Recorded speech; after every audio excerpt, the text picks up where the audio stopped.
და ამოიღო წიგნი და ამის წაკითხვა დაიწყო. ხმა-მაღლა.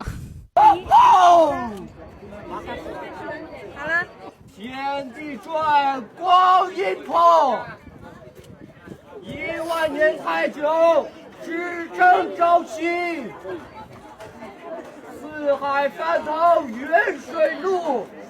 თავიდან ცოტა შევშინდი და მის გარშემო დავიწყე პანიკურად პატარა ჩემოდნის ძებნა. მიხვდებით ალბათ, ხომ რასაც ვეძებდი. ვინც ჩინური იცით, იქნებ მითხრათ რას ამბობდა.